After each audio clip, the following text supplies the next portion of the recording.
setia merawat dan menunggu apa yang telah diberikan Tuhan pada hari yang tepat.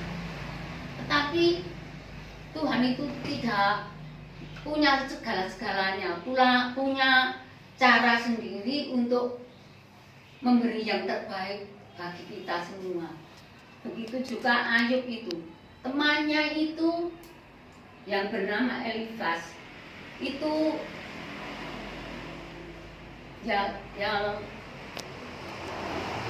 menguatkan juga, tapi juga di setengah ngejek juga. Kamu itu orang yang saleh, orang yang setia. Gimana Tuhan memberimu percobaan kayak gitu, kamu masih setia, kasarannya gitu. Temannya itu yang menguatkan, yang mengingatkan waktu menderita itu. Tapi si Ayub itu tidak bergeming, dia selalu setia, walaupun dalam hatinya itu rasa manusianya kayak putus asa, tapi dia tidak sampai meninggalkan Tuhan, tapi tetap setia sama Tuhan. Begitu pula Tuhan punya cara sendiri untuk memberi yang terbaik bagi Ayub. Itu tidak jauh beda dengan perbuatan kita. Walaupun kita di tempat apapun sampai putus asa, tapi Tuhan itu tetap punya cara yang terbaik untuk menolong kita. Kita diberi kekuatan, diberi pengharapan yang terbaik. Itu tidak jauh dari siapa-siapa, diri saya sendiri. Waktu mengalami penderitaan itu sangat sedih, harus campur keakaruan. Tapi saya masih tetap setia pada Tuhan, tetap mengharapkan apa yang terbaik bagi keluarga kami. Tapi ternyata lama kelamaan, saya rasa lama sekali saya waktu itu menderita. Tapi dengan penderitaan itu, saya tetap teguh sama Tuhan. Saya tahu apa yang terbaik Tuhan untuk kami, untuk keluarga kami. Makanya sekarang saya sangat senang sekali bahwa suami saya sudah boleh seperti sedia kala. Itu semua yang saya ucapkan tiap malam, pokoknya saya tiap malam, tiap ngelilir itu mesti berserah dulu sama Tuhan apa yang terbaik untuk keluarga kami. Tapi ternyata sekarang Tuhan memberi kelegaan. Meskipun menderita, Tuhan tetap ingat pada saya, memberi kesehatan walaupun saya kayak begini keadaannya. Tapi saya bersyukur sekali Tuhan masih memberi kesempatan kepada keluarga kami untuk menjalani apa yang disertakan Tuhan kepada kita. Terlebih kalau saya mengingat itu, banyak sekali yang saya terima berkat-berkat Tuhan itu. Ternyata Tuhan masih memberi semangat kepada kita. Terlebih sekarang ini kalau saya melihat cucu saya itu senang sekali. Dia itu diberi talenta Tuhan, bisa mengikuti lomba-lomba itu. Saya itu merasa bangga sekali. Saya pikir itu semua karena Tuhan selalu memberi yang terbaik untuk keluarga kami. Walaupun kami rasanya seperti orang bosen, mengalami penderitaan, mengalami gimana ya, rasa iman yang sepertinya titik terendah pada keluarga kami. Tapi Tuhan itu Maha tahu apa yang saya utarakan setiap malam itu. Begitu sekarang ini saya merasa bahagia sekali karena semua diberi Tuhan yang terbaik. Karena Tuhan itu selalu menolong umatnya yang terlemah itu. Walaupun orangnya lemah, tapi Tuhan itu selalu ada di dalam hati kami. Itulah yang dapat saya sampaikan, cuma poin-poinnya saja kiranya kita rasakan bersama. Amin.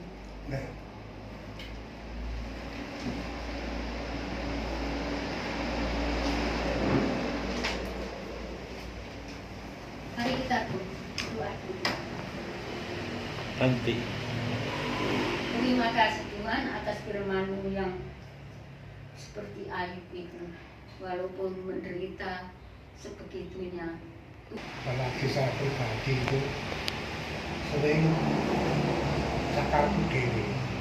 Pernah kemarin itu kebaktian komisi wanita di rumah saya yang datang ada 40-an lebih lah. Tapi di situ itu biasanya lampuku makan loh, kok langsung lampu mati. Wah budek saya kumat sing mau ini kong dengar lampu nih terus gak tanda-tandanya jadi boleh ditandani. Tapi dalam hati saya itu istilahnya keakuan saya tadi loh, istilahnya itu berontak pada itu. Ada istri saya itu nek saya sudah gitu nggak mau bicara, harus diam, jangan tutup nolak kemungkinan gitu. Saya coba dibaca ayat 4. Ayat 4 ber. Ayat 4 dibaca ayat 4.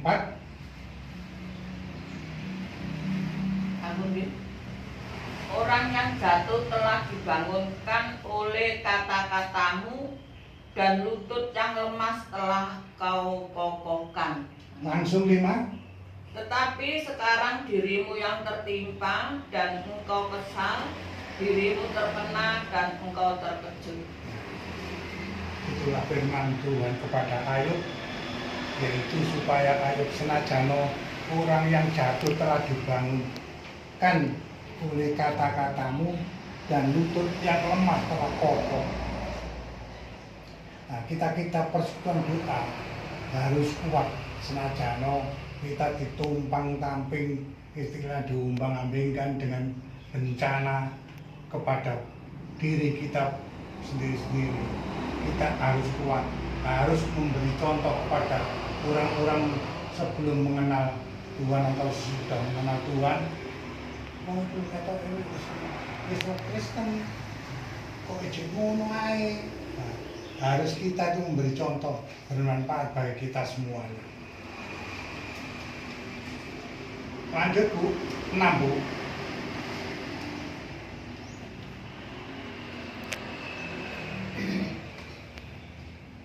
Bukankah takutmu akan Allah yang menjadi sandaranmu, dan kesalehan hidupmu menjadi pengharapanmu? Ya, matur nuwun Bu Er. Kata-kata ini, firman ini sungguh baik bagi kita. Bukankah takutmu akan Allah yang menjadi sandaranmu? Jadi semua itu kalau istilahnya wedi, ya kekurangan, panen lombok, ya panen gak iso panen, kenapa? Urut, sing petek, panen jagung yang rusak jare wayahe panen, diganggu tikus, banyak tantangan-tantangan dalam hidup kita. Saya sih saudara terkasih dalam nama Tuhan Yesus, senajano kita itu istilahnya tidak bekerja, Tapi saya sama Mbak Utinya tekun berdoa kepada anaknya, kepada cucunya. Di situ Tuhan telah campur tangan di tangannya.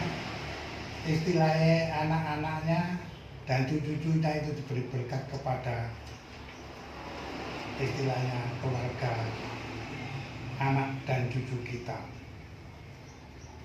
Makanya saudara-saudara, bukankah takutmu akan Allah menjadi sandaranmu, firman yang indah, dan kesalehan hidupmu menjadi pengharapanmu.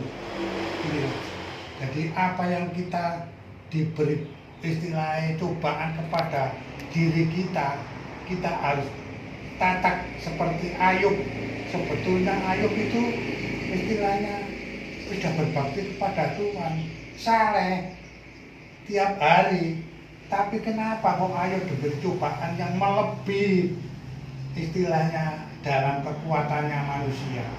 Tapi saudara yang terkasih dalam nama Tuhan Yesus, setelah itu Tuhan Allah memberi anugerah yang besar, bisa sembuh, bisa total, dan anak-anaknya yang meninggal itu sudah istilahnya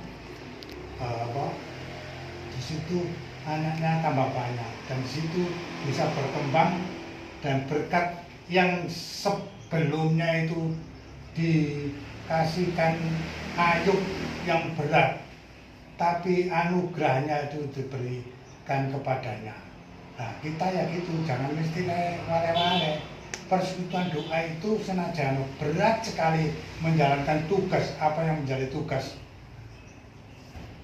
di dalam persekutuan doa, kita serahkan di tangannya Tuhan. Nanti di situ Tuhan telah memberi apa yang menjadi kehendak kita. Tuhan mesti memberi berkat kepada kita semuanya. Amin saudara. Amin. Ya, terima kasih, dan apa yang menjadi kehendak Tuhan terjadilah dalam hidup kita sehari-hari. Lanjut, Pak Partono sak kecap, roh kecap, dibaca ayat tidak masalah, monggo Pak Partono. Sebenarnya cerita Ayub ini sering kita dengar. Ayub orang yang saleh, orang yang taat, tetapi mengapa cobaan itu selalu ada? Itu kalau saya pikir itu ada rencana buat Ayub. Jadi cobaan itu bukan apa ya? Ayub semakin lemah, tidak. Justru disitulah Ayub tetap gandol Gusti, tetap percaya di dalam Tuhan. Meskipun dikatakan dengan temannya, awakmu lho wis kaya ngono kok sik percaya ae ya. Secara dunia mungkin wis tak kuat, tetapi Ayub tetap apa yang difirmankan tetap dilakoni, tetap sabar.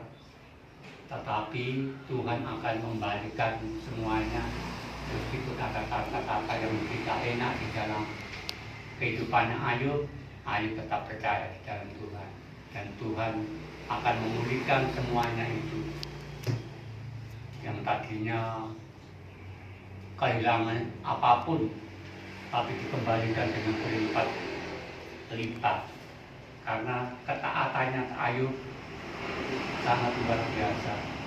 Jadi cara Ayub dikasih ujian yang seperti itu, kayak cara emas untuk pengen tuh emas yang benar-benar murni. Tapi jadi anak Tuhan, kalau tidak ada masalah, tidak ada dalam kehidupannya itu enak-enak saja, tidak ada kemajuan, saudara. Tetapi justru kita itu menghadapi seperti itu. Disitulah kita diuji oleh Tuhan, supaya kita benar-benar jadi orang percaya itu gak gampang semplah. Nah, karena kita sudah apa ya, sudah percaya bahwa Tuhan itu Tuhan menghajar kita, dan Tuhan itu menguji kita itu tidak mungkin sampai melebihi kekuatan kita. Tuhan tahu di dalam kekuatan kita ini, Tuhan tahu. Jadi Tuhan itu asalkan kita tetap ya memang bertahan di dalam Tuhan, bersandar di dalam Tuhan. Apapun yang kita hadapi, mungkin kita kena jagung putih, lombok petek, tetap percaya Tuhan. Disitulah, ini saya cerita sedikit tentang kehidupan saya. Ini pertama saya sama anak saya sendiri. Saya kemarin ini ngomong ini sama anak saya, si Andi. Di sepeda bapak gantiin metik kok di.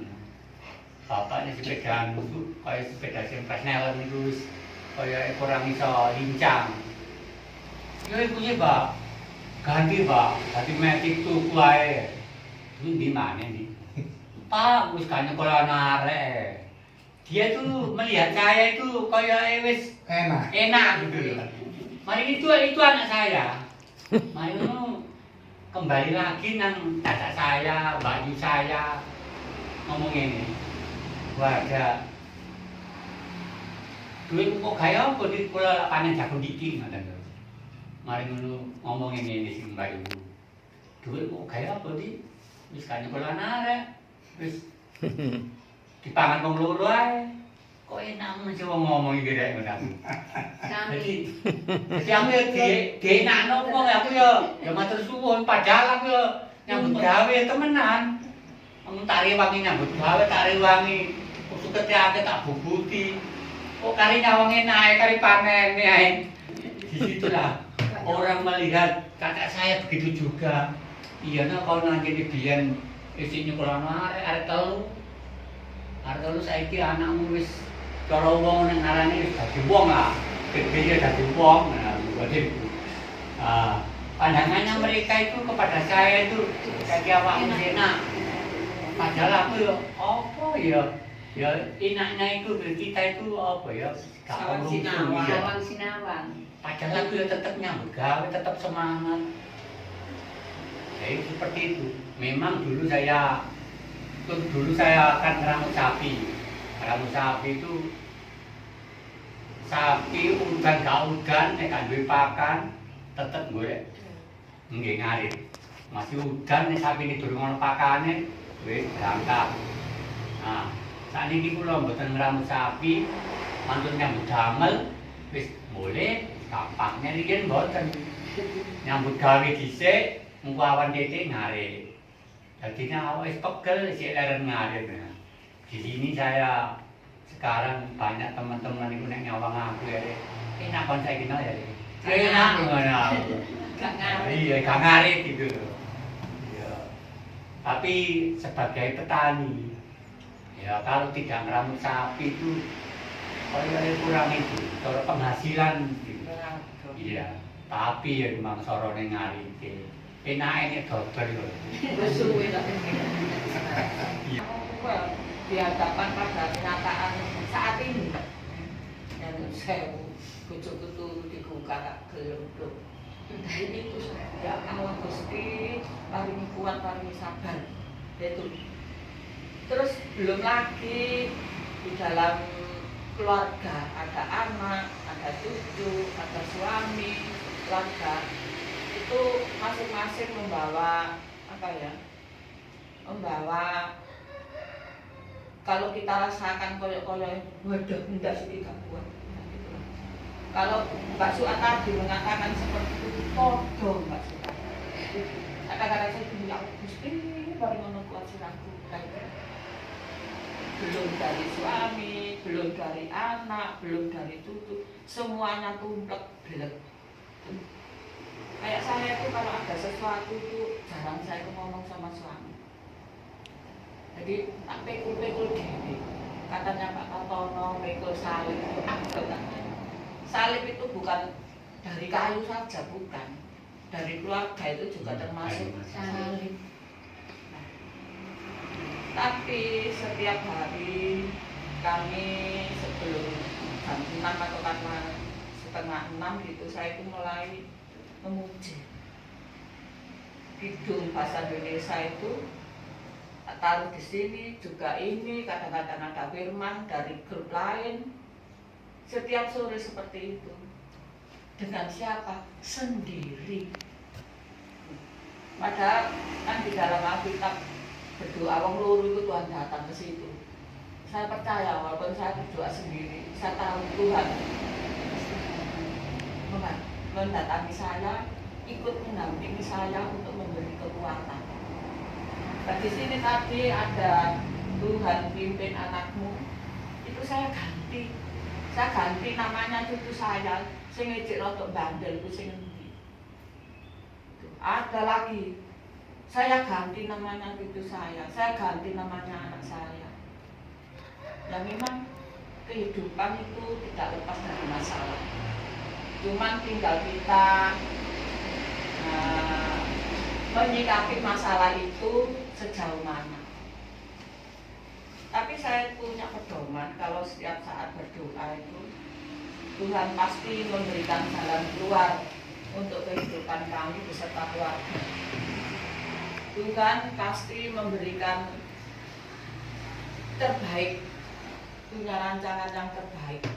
Walaupun saat ini belum terbukti atau katakanlah sudah terbukti, tapi kita sendiri itu tidak merasakan, tidak peka. Kadang-kadang kita berdoa itu kayak bosan gitu. Tapi saya menyiapkan waktu setengah jam. Soalnya saya kalau doa tak sebelum satu persatu supaya mantep. Setelah itu nak mari doa ilang kelas enteng. Yang bergaya itu ngomong melaku ngono enteng sik ini bener Mbak Suka. Nanti penjenengan itu gak ijen. Mungkin lebih berat saya. Lalu itu ya bodoh-bodoh apa yang suka gitu. Kan aku nengi tadi nggak suka nggak sampai benar sih. Penjenengan belum guru ngelakoni bekne, kok aku dewi sing ngelakoni. Ya, kadang-kadang letang katanya buka ini tadi akeh tunggale lho wis iku. Jadi marilah kita ini saling menguatkan. Walaupun kita ini dalam keadaan seperti ini, kadang-kadang saya begini, masuk mereka bisa tambah. Pak Wiji saya dekati, tapi karena saya juga paham Pak Wiji saat ini juga orang tuanya di kondisinya seperti itu, mungkin juga waktu jelasnya juga belum sempurna, sehingga tidak ada waktu atau mungkin belum dipanggil Tuhan untuk mengikuti persekutuan doa seperti ini. Saya berharap mudah-mudahan dari segelintir orang ini bisa berkembang. Kayak Sabtu kemarin itu saya itu mau berangkat ke Sengkok tak turun disik jam 9:30. Anak cucu datang untuk ini sebenarnya saya itu kangen sekali sama anak saya yang satu keluarga itu. Karena 2 bulan tidak ketemu, karek kenapa kok gak ini, akhirnya datang. Kata tak tinggal itu ya gak mentolo, dia bawa cucian itu sakit. Katanya 2 minggu tidak pulang ke Sidoarjo, tak sempat. Katanya mau pendake video, jadi bisa-bisa Henry nunggu rumah di Sidoarjo dan istrinya nunggu rumah di Surabaya sama anaknya yang masih sekolah. Akhirnya saat itu tak pribadi pulau makin makin sakit, lari-lari sambil numpal luka sinuanti duduk wah gitu itu sakit itu pak omai mau disari itu satu nunggu minta pulang katanya untuk sampai keluarga nggak enak itu macam namanya saudara. Saya termasuk paling tua karena kedua kakak saya ini yang satu Polres Sampang ini sudah meninggal, ini kepala dinas peternakan sudah meninggal, tinggal saya yang tua dan adik-adik. Tetapi Tuhan masih memberikan penghiburan melalui cucu-cucu, ya itulah cara Tuhan. Tuhan tuh memberi kita itu istilahnya cobaan, tapi pasti ada hiburan seperti lewat cucu itu tadi. Lah kalau kita itu diberi cobaan terus nggak ada penghiburan, ya kita pasti tidak sanggup, pasti tidak sanggup.